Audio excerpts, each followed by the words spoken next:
మరి ఈ రోజున మనమందరం దేవుణ్ణి ఆరాధించడానికి అనగా యేసు ప్రభుని మహిమపరచడానికి, ఘనపరచడానికి ఆయన మనల్ని సజీవులుగా ఉంచి ఉన్నాడు.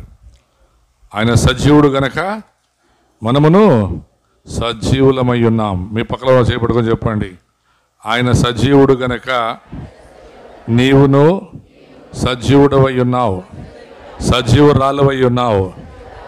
హల్లెలూయా, హల్లెలూయా. చూడండి, బ్రతికి ఉన్నవారు మాత్రమే దేవుడిని ఆరాధిస్తారు. ఎవరు ఆరాధిస్తారు దేవుడిని? ఊపిరి ఉన్నవారు మాత్రమే, ప్రాణం ఉన్నవారు మాత్రమే. ప్రాణము లేకపోతే వారు దేవుణ్ణి ఆరాధించలేరు, స్తుతించలేరు. అలాగే కొంతమంది బ్రతికి ఉన్నామన్న పేరు మాత్రం ఉంటుంది, కానీ వారు మృతులే. ఎందుకంటే వారికి ఆరాధన రాదు, పాటలు రావు, వాక్యం అసలు నోట్లో రాదు, చాలా విచిత్రంగా ఉంటారు. అయితే దేవుని వాక్యం నిత్యము మహిమతో కూడినటువంటిది.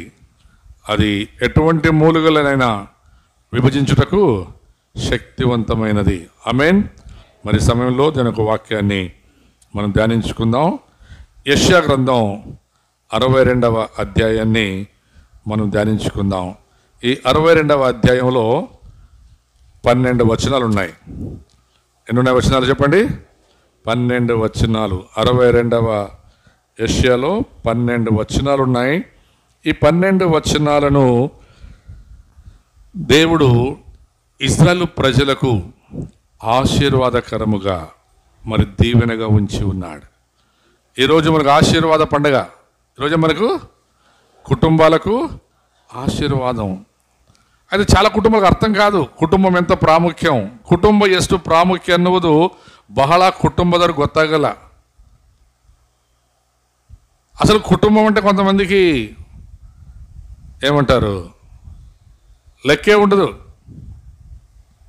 అయితే దేవుడికి కుటుంబం చాలా చాలా చాలా చాలా చాలా ప్రాముఖ్యం.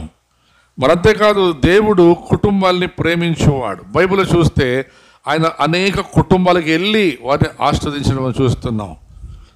అబ్రాహాము కుటుంబాన్ని ఆస్వాదించాడు, ఇస్సాకు కుటుంబాన్ని, దావీదు కుటుంబాన్ని. అలాగే బైబిల్లో మనం చూసుకున్నట్లయితే సంసోను వారి తల్లిదండ్రులను ఆస్వాదించాడు, సౌలు కుటుంబాన్ని ప్రేమించాడు. అయితే సౌలు దేవుడిని దూరం పోయాడు, కానీ దేవుడు వారి కుటుంబాన్ని ఆస్వాదించాడు. అన్నా కైఫలను దేవుడు పేరు పెట్టి పిలిస్తే వారు దేవునికి అవిధేయులయ్యారు. అలాగే అకుల ప్రిస్కిల్లా. చూడండి, బైబిల్లో చాలా కుటుంబాలు ఉన్నాయి. రూతు కుటుంబం, లాజరస్ కుటుంబం. కుటుంబాలు దేవునికి కనపడాలి, కుటుంబాలు దేవుణ్ణి గణపరచాలి. మనం ప్రతిసారి ఏమంటాం తెలుసా? మా కుటుంబం అందరి కుటుంబం లాగా లేదు, మా పిల్లలు అందరి పిల్లల్లాగా లేరు, వాళ్ళు ఎంత బాగున్నారు చూడు, మేము ఎట్లున్నాం చూడు అని చాలాసార్లు బాధపడతారు. ఆ బాధపడే బదులు నాకు నిజంగా మన పాస్టర్ రాజు ఒక చిన్న క్లిప్ పెట్టినాడు, నిన్నే అనుకుంటాను. వాళ్లకు వీళ్లకు మీ కష్టాలు చెప్పి ఏడ్చేదానికంటే దేవుని దగ్గర, ఎవరి దగ్గర చెప్పాలా? చెప్పండి. అయితే దేవుని దగ్గర చెప్పుకునే టైం లేదు మనకి. మీ కుటుంబ సమస్యలు దేవుడి దగ్గర చెప్పుకోవడానికి మీకేం లేదు, టైం లేదు. కనపడ్డాలు అందరూ చెప్తాం, ఆ పాస్టర్కి, ఈ పాస్టర్కి, ఆ విశ్వాసికి, ఈ విశ్వాసికి. కొన్నిసార్లు దేవుడు నమ్ముకోకుండా కూడా చెప్తాం, మా కుటుంబం అట్లయిపోయింది, మా కుటుంబం ఇట్లయిపోయింది, మా నాయన ఇట్లా, మా అమ్మ ఇట్లా, నా మొగుడు ఇట్లా, నా పిల్లలు ఇట్లా అని.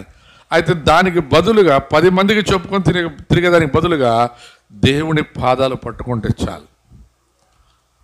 ఒకసారి ఇర్మియా 33:3 చదవండి. Call unto me, I will answer thee. Call unto me, I will answer thee. నాకు మొరపెట్టుము, ನನಗೆ ಮೊರೆ ಹೊಕ್ಕಿದರೆ ನಾನು ನಿಮಗೆ ಸದುತ್ತರವನ್ನು. ಕನ್ನಡ ಬಲ ఉంటుంది, ಕನ್ನಡ ಚಂದ್ರ ಕನ್ನಡದಲ್ಲಿ. ನನ್ನನ್ನು ಕೇಳಿಕೋ ಸೋನಿ. ಯಾರನ್ನ ಕೇಳ್ಕೋಬೇಕು? ನೀನು ಕೇಳ್ಕೋಬೇಕಾ? ದೇವ್ರನ್ನ ಕೇಳಬೇಕು. ಏನು ಕೇಳಬೇಕು?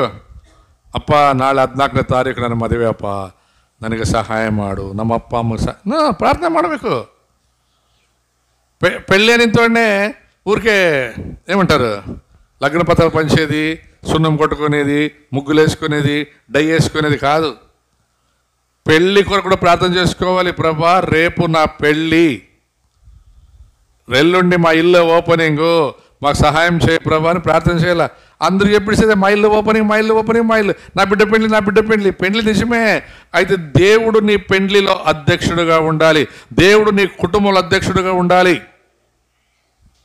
ఏమన్నారు చెప్పండి ఇప్పుడు? నన్ను ಕೇಳಿಕೋ, ನಾನು ನಿನಗೆ ಸದುತ್ತರವನ್ನು ದಯಪಾಲಿಸುತ್ತೇನೆ. తెలియదిಲ್ಲ. అర్జెంట్ ఒక 5 లక్షలు కావాలా? అర్జెంట్ ఏం కావాలా? ఒక 5 లక్షలు కావాలా? ఎవరిని అడుగుదాం? 2 రూపాయలు కొద్ది, 3 రూపాయలు కొద్ది ఎవరు ఇస్తారు అని మనం ఇట్లా ఆలోచిస్తాం. దేవుడు ఏమన్నా తెలుసా? నీకు తెలియనిది నాకు తెలుసు. దేవునికి తెలుసు ఎవరు ఇస్తారని, దేవునికి తెలుసు ఎవరి దగ్గర పోతే నీ పని అవుతుందని. మనం దేవుని అడగం, మనము దేవుడిని అడగమన్నాడు. దేవుడు ఏమన్నాడు? అడుగు వాటికంటే, ఊహించు వాటికంటే, చూడండి, అడుగు వాటికంటే. నేను పోయిన వారం చెప్పాను సాక్ష్యం, నేను పోయిన వారం నా గురించి సాక్ష్యం చెప్పాను. ఆ సాక్ష్యాన్ని యూట్యూబ్లో పెట్టాము. నేను 1987 సంవత్సరం డిసెంబర్ 10వ తారీఖున రక్షించబడి దేవుడికి నా జీవితాన్ని సమర్పించుకొని దేవునితో ఒక ఒడంబడిక చేసుకున్నాను. అప్పుడు నేను ఆర్టీఓ ఆఫీస్లో ఒక ఏజెంట్ దగ్గర పనిచేసేవాడిని. రోజు బాగా డబ్బులు వచ్చేవి, రోజు డబ్బులే. ఆర్టీఓ అంటే డబ్బులు, డబ్బులు అంటే ఆర్టీఓ. దేవుడు నన్ను సేవకు రమ్మని పిలిచినప్పుడు నాకు భయం వేసింది. సేవ అంటే ఫస్ట్ టైం తెలుసా? డబ్బులుండవు. దేవుడు ఏమంటాడు? ఉపాస ప్రార్థన చేయంటాడు. దేవుడు ఉపాస ప్రార్థన చేయంటాడు. దేవుడు ఫస్ట్ చెప్పేది అదే, ఉపాస ప్రార్థన చేయంటాడు. బాగా తిని రుచి మెరిగిండే గొర్రె లేకుంటే గుర్రానికి, ఎద్దుకి ఉపాసం చేయమంటే అవుతుందే? నాలుగు చిట్టు చిట్టు చిట్టు చిట్టు అంటుంది, తినాలని అనిపిస్తుంది. అందుకే చాలామందికి సేవకులు అంటే నేను చెప్తాను కదా, మీ ఇల్లు బునాదేశీకి పాస్టర్ కావాలా, మీ ఇంటికి వాకిలి పెట్టేకి పాస్టర్ కావాలా, మీ ఇంటికి రూప్ వేసేకి పాస్టర్ కావాలా, ఇల్లు రిబ్బన్ కట్ చేసేకి పాస్టర్ కావాలా, ఇంట్లో పెళ్లి చేయాలంటే పాస్టర్ కావాలా, ఇంట్లో అనారోగ్యం వచ్చిందంటే పాస్టర్ కావాలా, సచ్చినాడంటే మట్టేసికి పాస్టర్ కావాలా, పుట్టినాడంటే పేరు పెట్టేకి పాస్టర్ కావాలా. అయితే బిడ్డ మొగుడు మాత్రం పాస్టర్ వద్దు. పాస్టర్ వద్దు సార్. పిట్ ప్యాకెట్ కొట్టేవాడైనా పర్వాలేదు, కానీ పాస్టర్లు అంటే పాస్టర్లు పిట్ ప్యాకెట్లు కొట్టేవాడికన్నా అద్వానమా? నీకు సస్తే మళ్ళా మట్టేసి వాడే రావాలా, నీకు బాగా లేకుంటే నీకు ప్రార్థన చేసేకి మళ్ళీ వాడే రావాలా. హలో, నీ వాకిలు పెట్టేకి, నీ మూలమట్టం పెట్టేకి, నీ గుండేసేకి అన్నిటికీ పాస్టరే కావాలా నీ బతుక్కి. అదే పాస్టర్ నీ కొడుకు పాస్టర్ చేయమంటే చేయవు, అల్లుడిని పాస్టర్ చేసుకోమంటే వద్దులే సార్ పాస్టర్, వాడు ఆఫీస్లో P1 పని చేసినా పర్లేదు సార్, నన్ను ಬೇಡಿಕೋ తెలియదే ఇರುವ రహస్యಗಳನ್ನು. అసలు పాస్టర్ గురించి చాలామందికి తెలియదు. నేను మీకు పోయినా చెప్పాను కదా, పాస్టర్లు మిమ్మల్ని ఆస్వాదిస్తే మీరు ఆస్వాదించబడతారంట, వారిని మీరు బాధ పెడితే మీకు బాధ కలుగుతుందంట. బైబిల్ నేను చెప్పిన మాట బైబిల్ చెప్తుంది అన్నమాట. ప్రవక్తను ద్వేషించకుడి, ప్రవక్తను మీరు ప్రేమించుడి, అతను మిమ్మల్ని ఆశీర్వదించగా మీరు బహుగా ఆశ్రయించబడతారంట బైబిల్. దేవుని సేవకులను, దేవుని సన్నిధిని మనము అనుభవించడానికి ఇష్టపడం. తెలియని గుడార్థములను దేవుడు బయలుపరుస్తాడు. అర్థం కావు, ఊహకు అందనవి. నేను చెప్తాను కదా, నాకు అసలు పాస్టర్ అంటే నాకు కూడా ఫస్ట్ ఇష్టం ఉండలేదు. ఎందుకంటే చాలామంది పాస్టర్లు పొద్దున్న ఒకింటికి టిఫిన్ చేసేకి, మధ్యాహ్నం ఒకింటికి తినేకి, రాత్రి ఒకింటికి పోతారు. పెండ్లాం పిల్లలు ఎట్లుంటాయో తెలిసే లేదు. నిన్న ఒక ఆయన అంటున్నాడు, సార్ మా నాయన పొద్దున్న పోతే ఎప్పుడో వస్తాడు సార్. అంత బిజీ పాస్టర్లు. కొంతమంది అందరూ అట్లా ఉంటారు, కొంతమంది అట్లా ఉంటారు. వాళ్ళు చూసి మనం ఏమంటే వద్దులేపా, ఎవడో వాచ్మెన్ అయితేనేమి, P1 అయితేనేమి, వాడు ఒకటి ఏదో పని చేసుకుంటే 4 డబ్బులు సంపాదించుకుంటే చాలు. అసలు దేవుని చిత్తం, దేవుని ఉద్దేశం, దేవుని ప్రణాళిక మన పట్ల చాలా ఉంది. దాన్ని మనం గుర్తెరగం. నాకు మొరపెట్టుము, నేను మీకు ఉత్తరం ఇచ్చేదను, మీకు తెలియని గుడార్థములను బయలుపరచుదును. గ్రహింపలేని చిన్నవే పెద్దవే. నేను కొన్నిసార్లు ఆలోచిస్తాను, నేను కూడా ఆలోచిస్తాను. కొంతమంది పాస్టర్లు, ఇప్పుడు ప్రవీణ్ పగడాలి అనుకుందాం, ఎందుకు యాక్సిడెంట్ చచ్చిపోయినాడు, ఎందుకు మర్డర్ అయింది, మనం గ్రహింపలేము కదా, తెలియదు మనకు. అది తెలుసుకోవాలంటే స్ట్రైకులు చేస్తే కాదు, దేవుని సన్నిధిలో ప్రార్థన చేస్తే దేవుడు తప్పకుండా బయలుపరుస్తాడు. మనం ఏమంటే ప్రార్థన చేయము, అందరూ స్ట్రైక్ చేసేది, అవేసేది, ఇవి చేసేది అని. దేవుడు అన్నాడు, నా దగ్గర వచ్చి కూర్చో, నేను నీకు సినిమా చూపిస్తాను, పెద్దది 360 లేకుండా ఇంకా పెద్ద స్క్రీన్లో చూపిస్తాను ఎక్కడ ఏమేమి జరిగిందని. తెలియని సంగతులను, గొప్ప సంగతులను, గూఢం అంటే రహస్యమైనవి, గూఢముగా దాచబెట్టబడినవి నేను నీకు తెలియపరుస్తాను. చాలా ఉన్నాయి రహస్యాలు మనకు తెలియకుండా, అది దేవుడు వాటిని బయలుపరచువాడై ఉన్నాడు. ఈ దినాల్లో చాలామంది దేవుని సన్నిధిని అలక్ష్యం చేస్తాం. దేవుని దగ్గరికి రాము. అసలు మనం దూరం వెళ్ళిపోతాం, తప్పిపోయిన కుమారులాగా. నాయన నాదంతా నాకు ఇచ్చే, నేను తీసుకొని వెళ్ళిపోతాను. ఎక్కడ చేసేవాడు? ఎక్కడికి వెళ్ళాడు?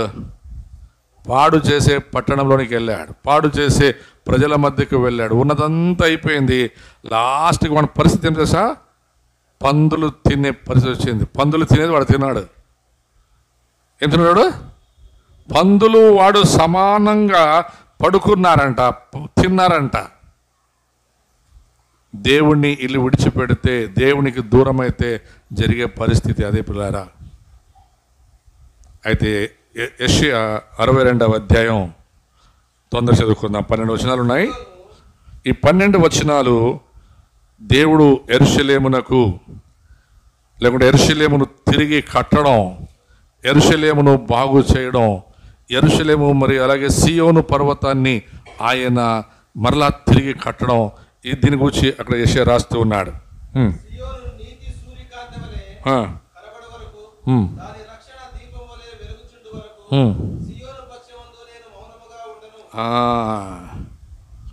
బళ్ళారి కొరకు, కర్ణాటక కొరకు, భారతదేశం కొరకు మనం ఏం చేయాలంటే మౌనంగా ఉండకూడదు, ప్రార్థన చేయాలి. ప్రార్థన. యెరూషలేం పాడైపోతా ఉంది, యెరూషలేం కాలిపోతా ఉంది. రాజు భవనంలో ఉన్నాడు నెహెమ్యా. బాగుంది అతనికి, మంచి ఉద్యోగం. బైబిల్ అంటే అది ఈ was in a good position. ఆయన మంచి స్థానంలో ఉన్నాడు రాజు దగ్గర. అయితే ఆయన ఒక వార్త విన్నాడు. ఏం తెలుసా వార్త? దేవుని ఇల్లు కాలిపోయింది. చెప్పండి, అందరూ చెప్పండి అదే మాట. దేవుని ఇల్లు కాలిపోయింది.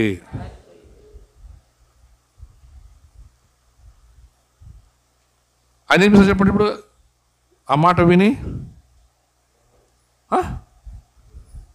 ఆయన మాట విని, బా దేవుని స్తోత్రం కలిగిన కాక ఇదంతా కాలిపోయిందంట, పోతే పోన్లే, నేను ఇక్కడ బాగున్నానులే అన్నాడా? ఆయన లేచి ఏడ్చి ఉంటుంది బైబిల్లో. హీ క్రైడ్ టు గాడ్ అని ఉంటుంది.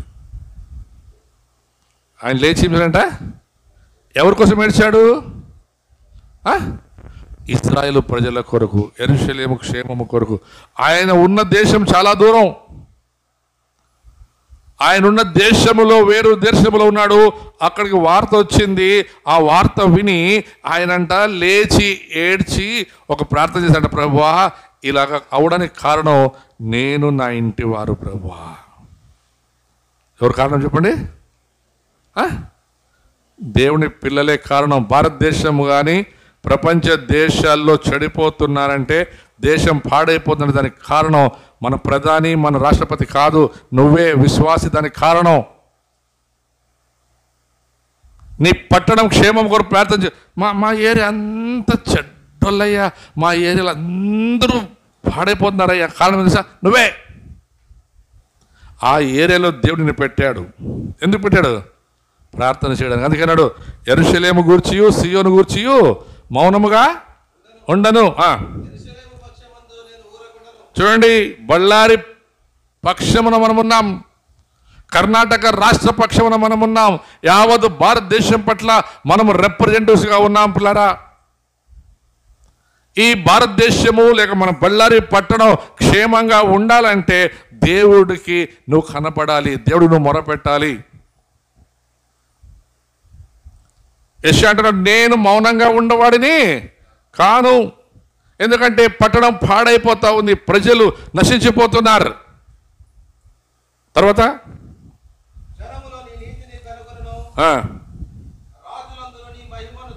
చూడండి, దేవుని మహిమను రాజులు చూడాలి, మన దేశ ప్రధాని చూడాలి, మన ముఖ్యమంత్రి చూడాలి, మన హోమ్ మినిస్టర్ చూడాలి.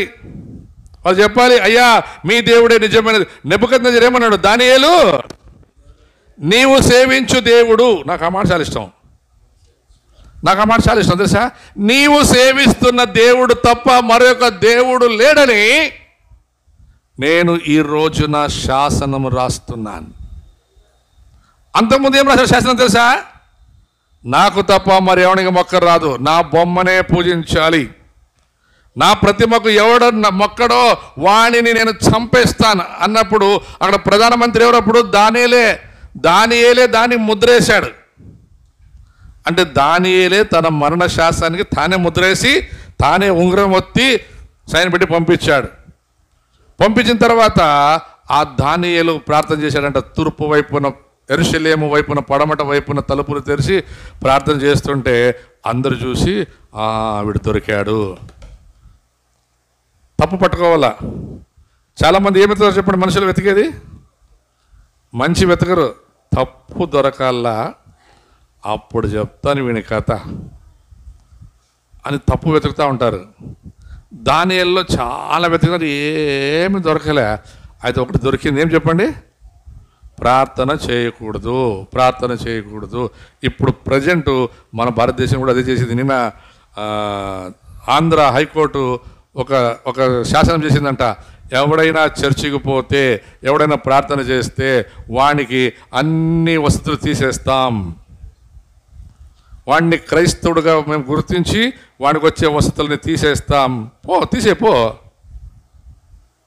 తీసేస్తే మన కష్టమా? నువ్వు తీసేస్తే నేను ప్రార్థన చేస్తాను, అప్పుడు దేవుడు వర్షం రాకుండా చేస్తాడు. నేను చెప్పి బైబిల్ చెప్తున్నా మాట.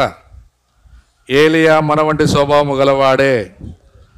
ఏలియా యాకోబు 10 మాట ఉంటుంది, మన వంటి స్వభావం కలిగిన మనిషే. ఆయన ప్రార్థన చేశాడంట, ప్రభా ఈ నాయన్లకి వాన రాకుండా చేయ ప్రభా అంటే 3.5 సంవత్సరాలు వర్షం రాలేదంట.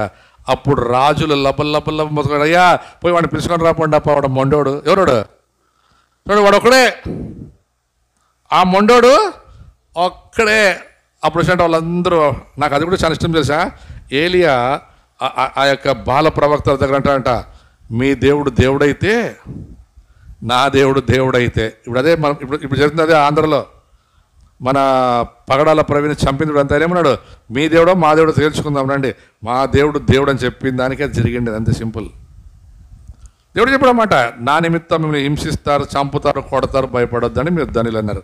అది వేరే. ఇప్పుడు చూడండి ఏమవుతుందంటే, దేవుణ్ణి మనము గణపరిస్తే, దేవుణ్ణి కొనియాడితే, దేవుణ్ణి హెచ్చిస్తే అవతలటువంటి వాటికి లోపల రోషం వస్తుందంట, కోపం వస్తుంది. షడ్రక్ మెషక్ అభ్యర్థులు ప్రార్థన చేస్తుంటే వీళ్ళు ముగ్గురు ప్రార్థన చేస్తున్నారు, చెప్తాం రాజుకి. రాజు పోయి చెప్తే రాజు ఏమన్నాడు, రే వాళ్ళ కాలు చేతులు కట్టేసి అట్లా అన్నాడా? మళ్ళీ ఏమన్నాడు, అగ్ని గంధకాన్ని 7 అంతలు పెంచండి అన్నాడు. వీళ్ళు ముగ్గురు ఏమన్నారు, 7 అంతలు కాదు రాజా, ఇంకా 700 అంతలు పెంచుకోపో రాజా. బతికితే ఈడ పోతే ఆడ, బ్రతికితే ఈడ పోతే మీరు, బతికితే ఈడ లేకుంటే ఆసుపత్రిలో అడ్మిట్ అవుతారు. ఉంటే ఆసుపత్రిలో, లేకుంటే ఇంట్లో. సుడగాడికి పోయి మాత్రం ఇష్టం ఉంటుంది చాలామందికి. ఎప్పుడన్నా నేను సమాధికి పోతాను కదా, ఆడంతా వాళ్ళు క్రిస్టియన్ సమాధికి ఎక్కువ పోయింది. నేను వచ్చేటప్పుడు సమాధిలో పోయి వస్తానంటే సెట్లకి ఆ మాట రాదబ్బా అంటే సమాధికి రాకున్నాడు ఎవడన్నా ఉంటాడా? పుట్టినోడు గిట్టక మానడు. వాడు ఎవడైనా సరే, ప్రధాని కానీ, మంత్రి కానీ, పాస్టర్ కానీ, పోపు కానీ, బిషప్ కానీ, ఇంకా ఇంకా ఎవడ అపోస్తులు, ఒక యేసు ప్రభు కూడా ఆయన మానవ వృద్ధికి వచ్చాడు, చనిపోయాడు, సమాధి చేయబడ్డాడు, అయితే సమాధి బయటకు వచ్చాడు. అయితే ఈ రోజుల్లో మనం అందరూ సమాధికి పోకుండా ఉంటామా? చావంటే భయం. దానియేలు మౌనంగా లేడు, ప్రార్థన చేసిన వల్ల నాకు ఆశ్చర్యం ఏం తెలుసా, దానియేలు ప్రార్థన వాడికి ఎంత దూరం. దానియేలు పెద్ద భవనం, రాజభవనం ఉంటాడు దానియేలు. ఆయన ఎక్కడ పైన ఉన్నాడంట, పైన మేడ గదిలో కూర్చొని ప్రార్థన చేస్తున్నాడు. కిటికీలు తెరిచి ఆ కిటికీలో ప్రార్థన చేస్తుంటే రోడ్డు మీద ఉండేవాడికి కనిపించిందంట ప్రార్థన. వాడు పోయి, రాజా రాజా మాకు ఒక తప్పు దొరికింది రాజా. అదేమంటే దానియేలు ప్రార్థన చేస్తున్నాడు రాజా. దానియేలు మిసంట. ఇప్పుడు రాజు కోపం వచ్చిందా, నేను ఇంతగా ప్రేమిస్తుని, ఈ దానియేలు ఒక బానిస, ఈ దానియేలు చాలా తక్కువడు, నేను వాణ్ణి పైకి లేవనెత్తి నా తర్వాత రాజుని చేస్తుని, అయితే నాకు మాట వినకుండా దానియేలు ప్రార్థించారు కాబట్టి ఒక పని చేద్దామంట, దానియేలు కాల్చేత కట్టేసి ఆడేస్తాం. ఆకలి కొని సింహాల కంట ఒక వారం భోజనం పెట్టలేదంట. ఈడేమో 7 అంతలు అగ్గెక్కించినాడు, ఈడేమో ఒక వారం ఉపాసం పెట్టినాడు సింహాలకి. సరే అని టైం వచ్చింది, తీసుకొచ్చి సింహాల బోన్లు వేసినారంట. సింహాల బోన్లు వేసిన తర్వాత ఆశ్చర్యం ఏం తెలుసా, రాజుకు నిద్ర పట్టలేదంట. ఇప్పుడు చెప్పండి, ఫాస్టింగ్ ప్రే చేసింది ఎవరు? ఇప్పుడు దానియేలు ఫాస్టింగ్ ప్రే చేసినాడా, రాజు ఫాస్టింగ్ ప్రే చేసినాడా? రాజు ఏం చేసా, దేవా దానియేలుని కాపాడప్ప, అయ్యా సింహాల నోరు ముయ్యప్ప అని దానియేలు ప్రార్థన చేయలేదు, రాజు ప్రార్థన చేసినాడు. ఇది ఆశ్చర్యం కాదా? దానియేలేమో సింహాలు తల దూతా ఉన్నాడు, ఆ దానియేలేమో సింహాలతో ఆటలాడుకుంటున్నాడు. ఈ రాజు ఏమో రాత్రి నిద్ర పట్టుకోకుండా పిచ్చోడయ్యి ఉపవాసం ప్రార్థించే, అన్నం పెడితే అన్నం వద్దు రాజా, రాత్రి పార్టీ వద్దు, ఏమొద్దు, నాది నాకైంది, మీది మీకైంది, పోన్లే. ఏమైంది ఇప్పుడు? రాజుకి భయం పుట్టుకొనింది, రాజుకి గలిబిలి. ఇప్పుడు అదే జరుగుతుండేది. ఈ భయం పుట్టే ఈ ప్రధాన మంత్రులు మన దేశంలో నాయకులు అందరూ కలిసి ఎవరిని చంపుదామా, ఎవరిని కొడదామా, పాస్టర్ని వేసేస్తామని ఆలోచన. ఎందుకంటే పాస్టర్ల ప్రార్థన, విశ్వాసుల ప్రార్థన దేశాన్ని అల్లిగిస్తుంది, భయపెడతా ఉంది, నడిగిస్తూ ఉంది. పొద్దున్నే నసుకలు వచ్చిన మనోడు ఎప్పుడు వచ్చినాడు, నసుకలు వచ్చి, దానియేలు నాకు తెలుసు దానియేలు, ఈ సింహాలు ఏమీ చేయవు దానియేలు, ఇవన్నీ బుడబుక్కలవి. ఏమివి? బుడబుక్కలవి. గుడుక్ ఎట్లా సార్? గుడుక్ అంటే ఉంటాయి కదా సర్కస్లో సింహాల్లాగా. దానియేలు ఏమిటి సార్, నీవు సేవించుతున్న దేవుడే నిన్ను బ్రతికించి ఉన్నాడని నాకు తెలుసు దానియేలు, బయటికి రా. ఇప్పుడు చూడండి, దానియేలు ఒకవేళ మౌనంగా ఉంటే రాజుకు అర్థమై ఉండేది కాదు. అందుకని యెషయా అంటున్నాడు, నేను యెరూషలేము పక్షమున, సియోను పక్షమున మౌనముగా ఉండను. దానియేలు గట్టిగా ప్రార్థన చేశాడు. ఆ ప్రార్థన దేవుడు కాదు విన్నది, ప్రజలు విన్నారు. ప్రార్థన చేస్తే కంప్లైంట్ ఇచ్చారు, పట్టుకుపోయి రాజు ఆయన్ని ఆ యొక్క ఏమంటారు సింహాల బోన్లు వేశాడు. అయితే రాజుకి ఏం రాలేదు, నిద్ర పట్టలేదు. రాజుకి నిద్ర పట్టలేదు. గలిబిలి, పార్టీలు బంద్, పబ్బులు బంద్, డ్యాన్స్ ప్రోగ్రాంలు బంద్, అన్ని న్యాయ తీర్పులన్నీ బంద్. ఎప్పుడు పొద్దునవుతుందా, ఎప్పుడు పోయి దానియేలుని పిలిచాలా? పొద్దున్నే ఇంకా నసికలోనే వచ్చి, దానియేలు చిరంజీవి బయటికి రాయనాయన. అప్పుడు దానియేలు లోపల, రాజు చిరంజీవి అంటే, రాజా నువ్వు నిత్యం బ్రతుకుతూలే రాజా అన్నాడంట.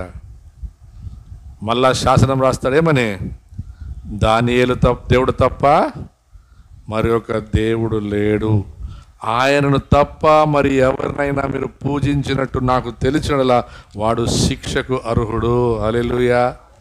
గడి చెప్పలు కొడదామా?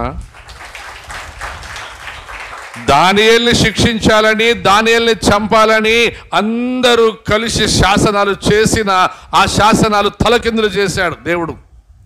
ఇప్పుడు ఆ దానియేలు పక్షమున రాజు అంటున్నాడు, దానియేలు దేవుడే, మరొక దేవుడు లేడు. అలాగే మన భారతదేశంలో కూడా అతి త్వరలో ఈ శాసనం ఖచ్చితంగా రాబోతుంది, వస్తుంది కూడా.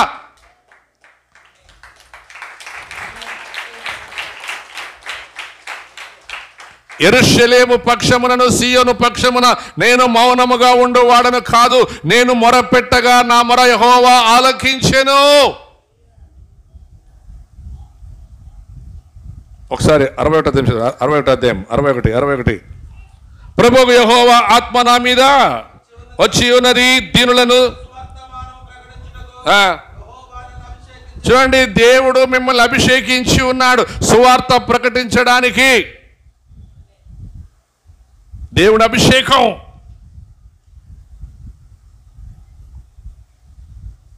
దేవుని మహిమ, దేవుని శక్తి నీ మీద ఉంటే నువ్వు మౌనంగా ఉండవు. అంతేకాదు, ఈ అధ్యాయం ముందు చదువుకుందాం. ఇటువైపురా 62 అధ్యాయం.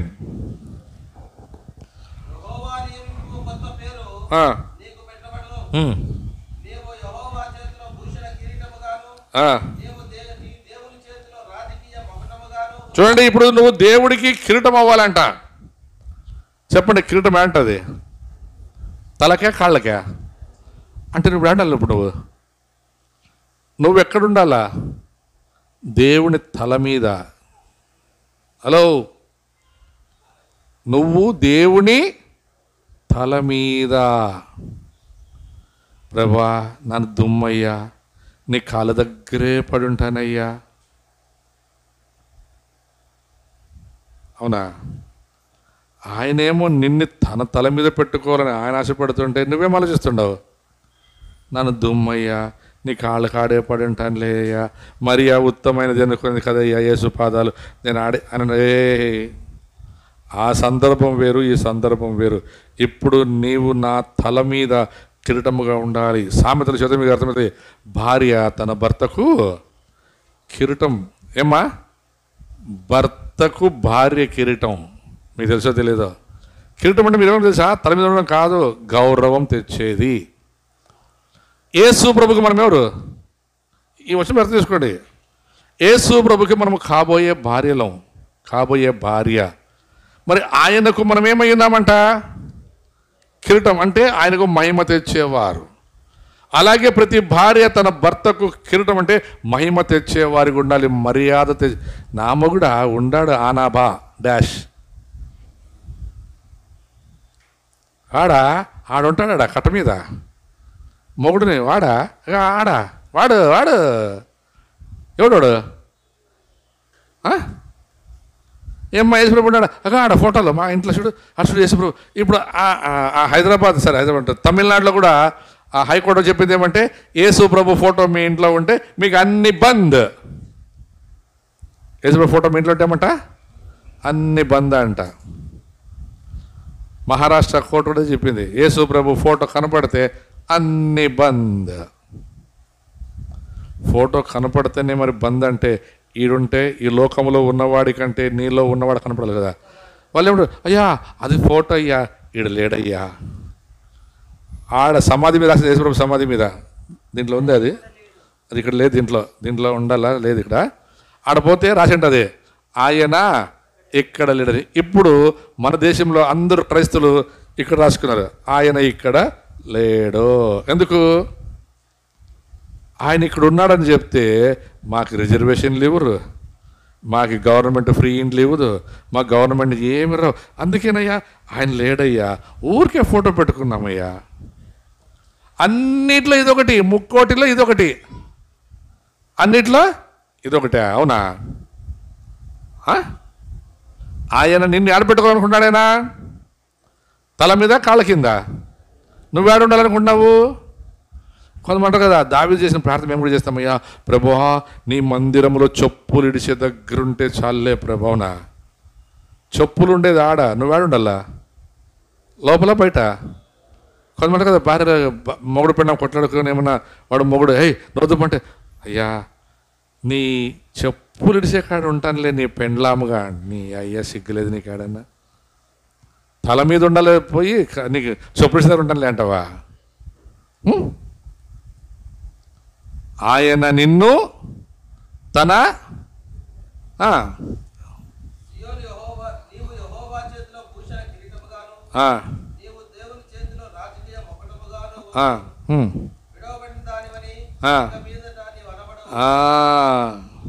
ఇక ఎన్నటికీ నీవు విడవబడిన దానవి అని చెప్పబడవు. బారూక్ ఇంపాక్ట్ చర్చ్ విడవబడింది, దేవుడు మర్చిపోయాడు అని చెప్పే అవకాశమే లేదు.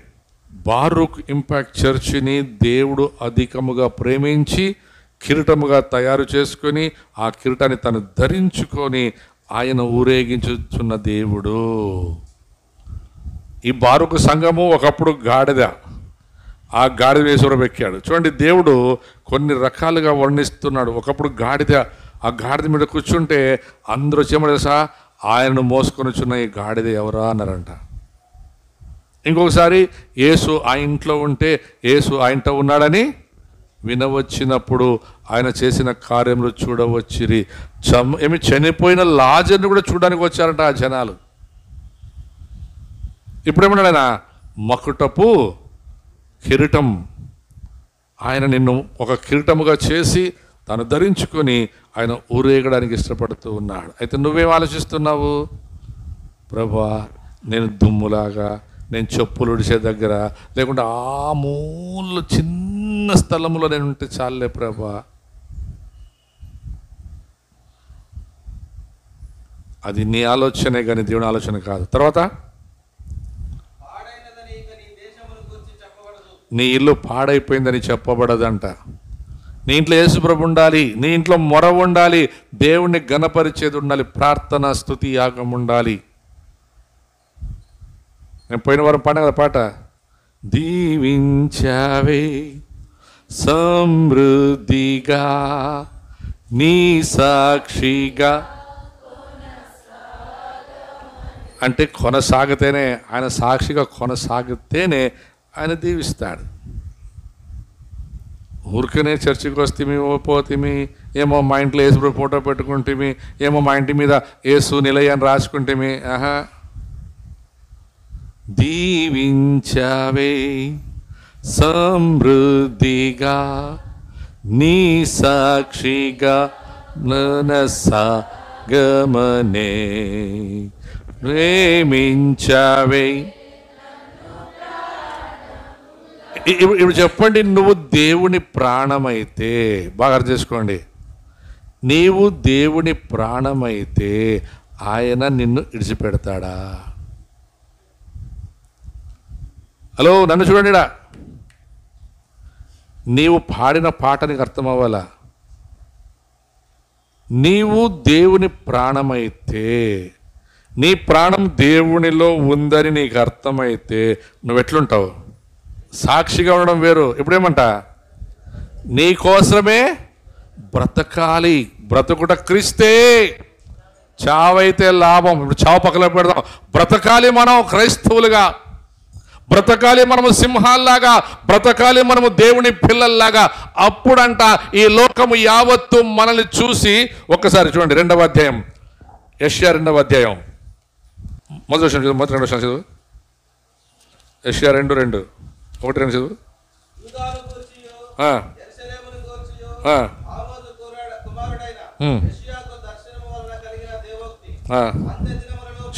చూడండి, వినండి, 2వ వచనం బాగా చేసుకోండి. అంత్య దినములలో పర్వతముల పైన యెహోవా మందిరం. ఇప్పుడు Baruch impact church RK complex 2nd ఫ్లోర్లో పైన ఉంది. పైన ఉందే, కింద ఉందా? అలా మాట్లాడరు. అయ్యా పైన ఉంది, ఎక్కేకి రాదయ్యా, మేము రాలేములయ్యా. రావద్దు పో. నువ్వు 2 అంతస్తులు ఎక్కేకే శాత కాకుంటే పరలోకంలో 100 అంతస్తులు ఎక్కుతావా? ఆడ 1000 అంతస్తులు ఎక్కుతావా? నేను నిన్న ఒక ఇంటికి పోయి పని ఇంకే, నేను లోపల పోలేదు, ఒక హాల్లో పోయి బయటకు వచ్చినాను. మిగతా వాళ్ళు ఎక్కినారంట. ఎక్కి దిగి వచ్చినాక, అన్నా రోజు ఇంట్లో ఎక్కి దిగితే ఒక 10 కేజీలు తగ్గుతామని నిలకండి. ఎందుకంటే 66 మెట్లు లెక్కేసుకొని పోయినారు. 66 మెట్లు, లిఫ్ట్ లేదంట. ఎక్కల్లా దిగల్లా, ఎక్కల్లా దిగల్లా. 2 సార్లు, ఒకసారి ఉప్పు అయిపోయింది, ఒకసారి కొత్తిమీర అయిపోయింది.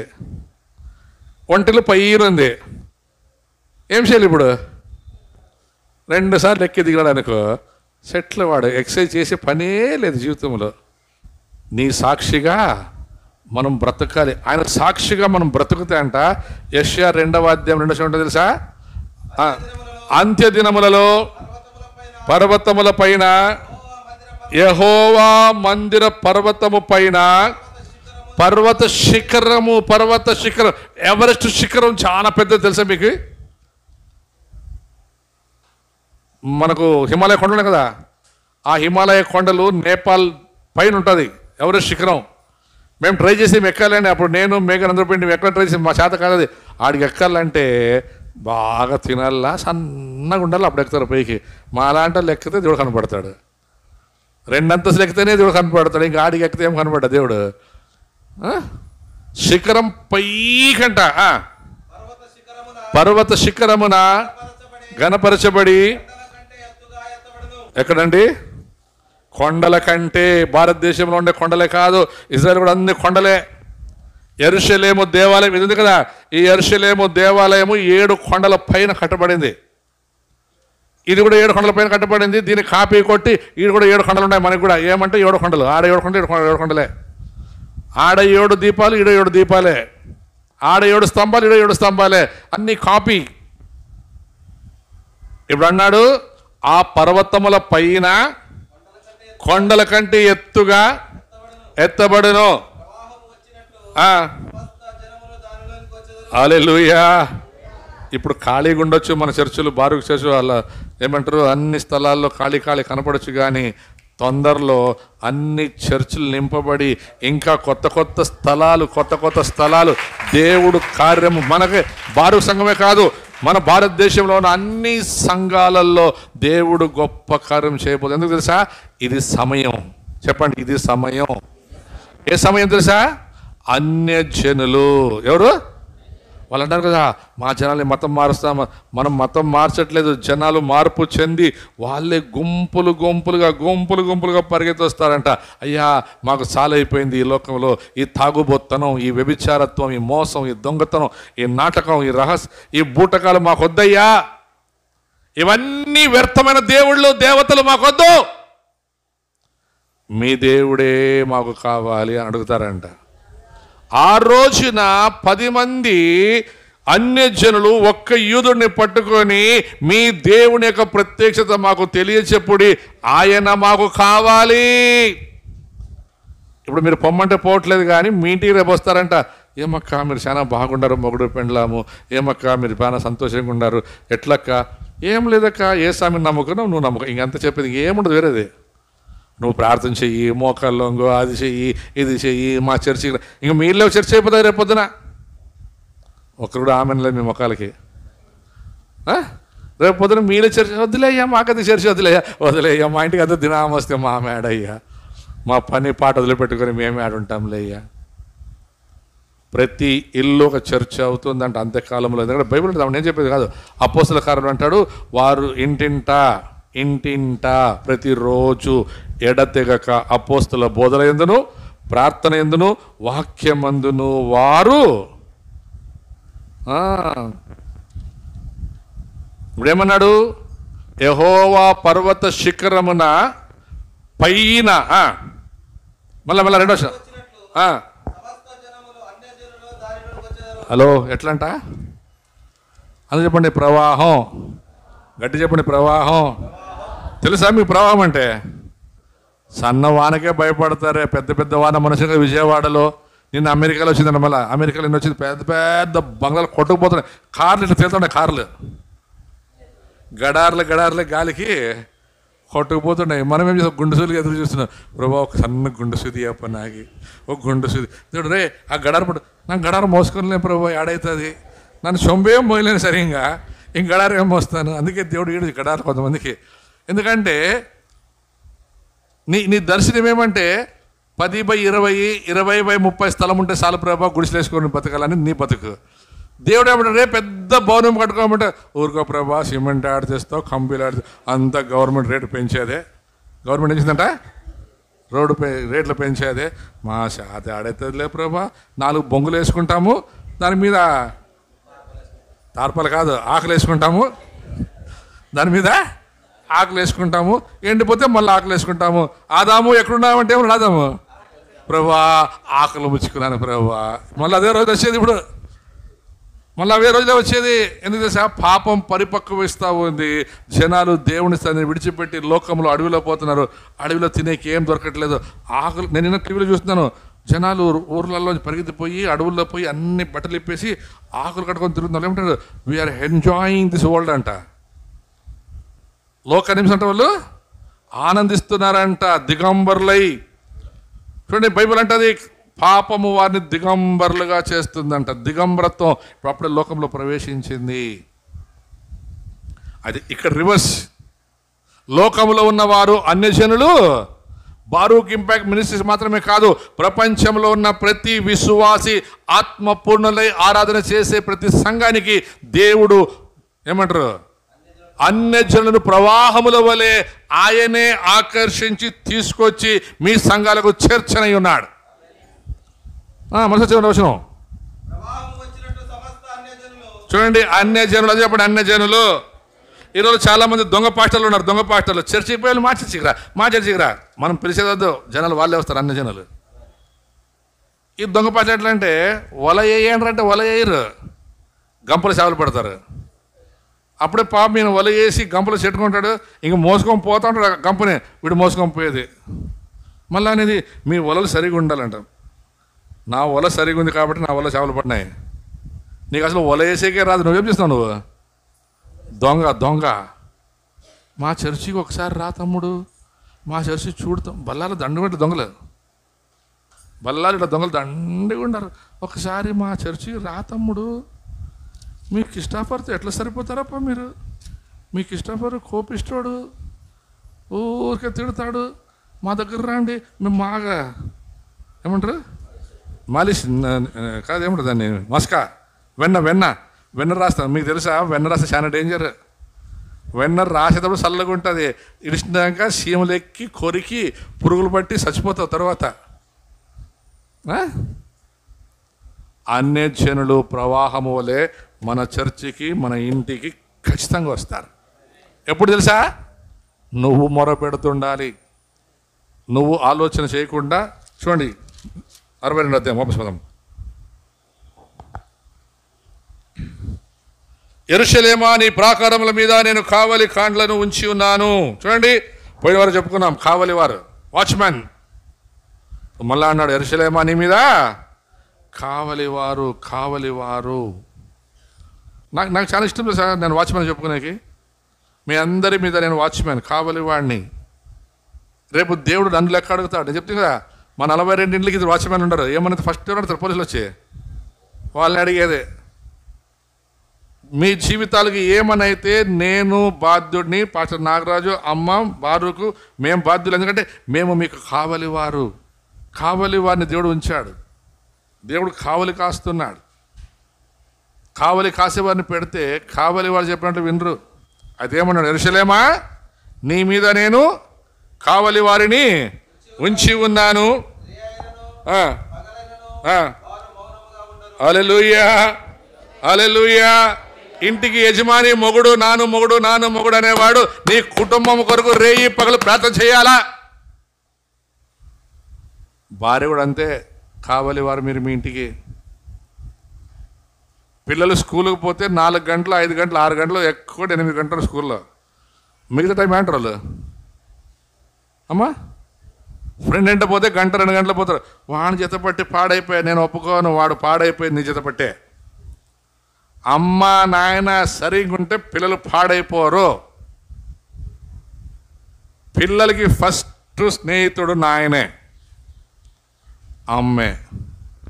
ఈ అమ్మాయికి టైం ఉండదు పిల్లలతో సమయం గడిపేకి. ఎప్పుడైతే అమ్మా నాయన పిల్లలతో సమయం గడపరో వాళ్ళు ఆటోమేటిక్గా ఇంకో ఫ్రెండ్ని వెతుక్కుంటారు. అమ్మనైనా కాదు, భార్య భర్తలు కూడా ఎప్పుడైతే ఉడకొచ్చేది, భార్య భర్త ఇద్దరు సమంగా ప్రేమగా ఉండకపోతే వేరే ప్రేమ వెతుక్కుంటారు. సింపుల్ ఇది. ఈ లోకమంతా వెతికే దేని కొరకు? ప్రేమ. అది కూడా మాయే. యథార్థమైన యేసు ప్రభు ప్రేమని ఎవడు వెతకట్లేదు రోజు. ఆయన ఏమన్నాడు, నేను మిమ్మల్ని ప్రేమించుచున్నాను, నా ఎదుగు రండి అంటే రావట్లేదు చాలామంది. అబద్ధాల ప్రేమకు, మోసపు ప్రేమలను వెతుక్కుంటూ వెళుతున్నారు. అన్యాయపు మాటలకు లోబడి, చెప్పుడు మాటలకు లోబడి దేవుని ప్రేమను ఒల్లనొల్లి వారు లోకంలో పడిపోతున్నారు. ఇస్రాయేల్ చేసింది అదే. యేసు ప్రభు వచ్చి, అయ్యా నేను మీరు ప్రేమిస్తున్నానంటే నీ ప్రేమ మాకొద్దు, సిలువకు వేయండి, సిలువకు వేయండి, సిలువకు వేశారు. అది కూడా ఏమన్నాడు, ఆ కావలి వారు మౌనముగా ఉండక రేయింబగళ్ళు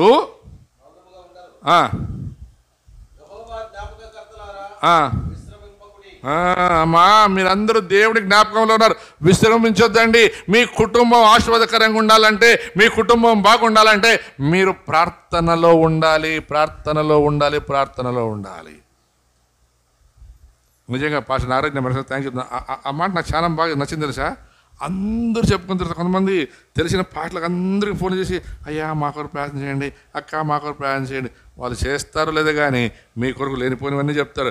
ఆ అమ్మకి ఎంత కష్టం అంట, ఆయన మా చర్చిపోతారంట, ఆయమ్మని ఎవరు పట్టించుకోరంట, ఆయప్ప ఎవరు పట్టించుకోరంట. అన్నీ వదిలిపెట్టి చర్చిలో ఉండే దేవుని పాదాలు పట్టుకోండి. ఆయన మీ ఇంట్లో ఉంటాడు, మీతో ఉంటాడు, మీ దగ్గరే ఉంటాడు. తర్వాత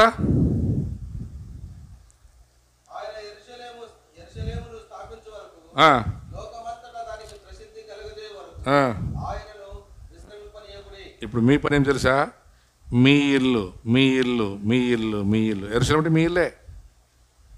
మీ ఇల్లుని స్థాపించే వరకు ఆయనకి విశ్రాంతి ఇవ్వకూడదంట. ఇప్పుడు ఆయన పని చేయాలంటే నువ్వేం చేయాలా, ఇంకా ఫుల్ బిజీ పనిలో ఉండాలా. ఇప్పుడు ఇల్లు కట్టకుండా అనుకో, మనము బాగా కష్టపడి పని చేస్తామా లేదా, డబ్బులు సంపాదించి కట్టుకుంటాం. అలాగే కుటుంబం కట్టబడాలంటే, జీవితం కట్టబడాలంటే ఆయనకు రెస్ట్ ఇవ్వకుండా మనం ఉండాలంట. కొంతమంది కదా, అన్ని కష్టాలు దేవుడికి ఇస్తే ఎట్లా సార్, ఎంతమంది ఉన్నారు సార్ దేవునికి, ఎంతమంది ఉంటే ఆయనకేమి. ఆయన అన్నాడు, నీ చింత యావత్తు నా మీద వేయి, నీ భారం నా మీద వేయి, నీ దుఃఖం నా మీద వేయి, నీ పిల్లలందరికీ నా మీద వేయి.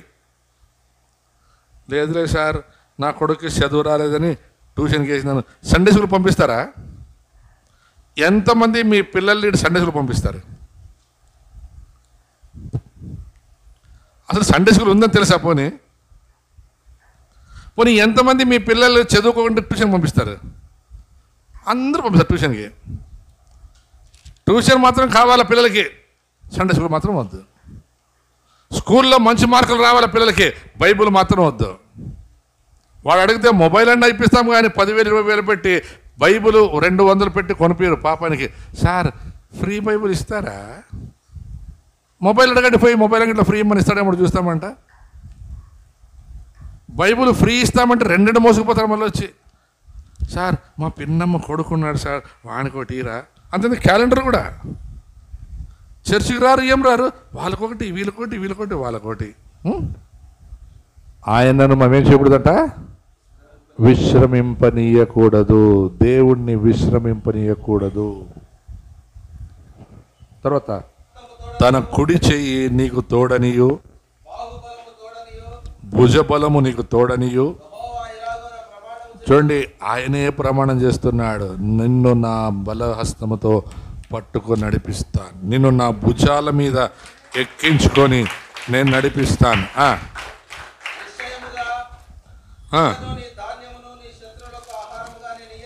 అయ్యా ఇన్ని రోజులేమో నువ్వు సంపాదన అంతా అప్పులోలకి పురుగులు తిని, లేక నువ్వు తిన్న ఆహారం అంతా అరగక అజీర్ణమై హాస్పిటల్కి పెట్టావేమో. ఇప్పుడు అన్నాడు, వాళ్ళకు పెట్టను, వాళ్ళకు పంపించెను, నీది నువ్వే తింటావు, నీ కష్టార్జితం నువ్వే అనుభవిస్తావు. ఎందుకంటే నీవు నన్ను రక్షకునిగా ఎన్నుకున్నావు, నువ్వు నన్ను బిజీగా పెట్టావు గనుక నేను నీ ఆకాశపు తలుపులు తెరిచి విస్తారముగా నిన్ను దీవించనై ఉన్నాను. తర్వాత అన్యులు తాగరు.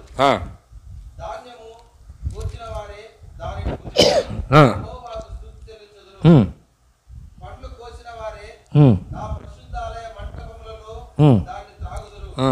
గుమ్మముల ద్వారా రండి రండి, జనములకు త్రోవ సిద్ధపరచుడి, రాజమార్గములు చక్కపరచుడి, రాళ్లను ఏరి పారవేయుడి. ఇప్పుడు ఏం చేయాలంట? మా తలుపులు తెరవండి, యేసు ప్రభు మార్గంలో నడవమని చెప్పండి. మధ్యలో ఏమొస్తాయంట? రాళ్ళు వస్తాయి. రాళ్ళు తీసి పారవేయండి. మనం రాళ్ళు కూడా పడకూడదు. ఇప్పుడు అట్లే మింగితే అట్లే పోయాడల్లా. అంటే కష్టపడకుండా అన్నీ రావాలా. ఈరోజు చాలామంది పాటలు అట్లా కష్టపడేది ఉండదు. అందరూ ఊరికే మా చర్చకు వచ్చేయాలి విశ్వాసులు అందరూ. అవునా? రాళ్ళని ఏం చేయాలంట? ఏరి పారవేయుడి.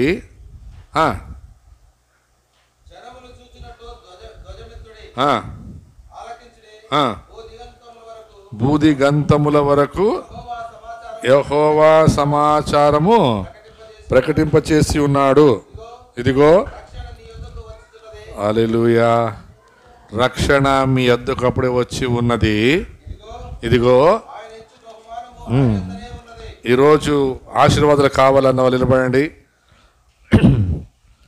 ఆయన ఇచ్చు జీతము ఆయన తీసుకొని వచ్చుచున్నాడు. ఆలకించుడి, బూది గంతముల వరకు యెహోవా సమాచారం ప్రకటన చేసి ఉన్నాడు. ఇదిగో రక్షణ నీ యొద్దకు వచ్చి ఉన్నది. ఇదిగో ఆయన ఇచ్చు బహుమానము ఆయన యొద్దనే ఉన్నది. ఆయన ఇచ్చు జీతము ఆయన తీసుకొని వచ్చుచున్నాడని సియోను నివాసులకు తెలియచేయుడి. పరిశుద్ధ ప్రజలనియు యెహోవా విమోచించిన వారనియు వారికి పేరు పెట్టబడును. యెరూషలేమా, ఆశింపదగిన దానవనియు విసర్జింపబడనని పట్టణమనియు నీకు పేరు కలుగును అని సియోను నివాసులతో చెప్పుడి. దేవుడు మిమ్మల్ని తోసివేయడు, మిమ్మల్ని ఎడబాయడు. ఆయన మీకు ఆశీర్వాదములు ఇవ్వడానికి ఈ ఉదయకాలమున తానే దిగి వచ్చి ఉన్నాడు. తన యొక్క కుడి హస్తములో నీకు ఆశీర్వాదాలు తీసుకొచ్చి ఉన్నాడు.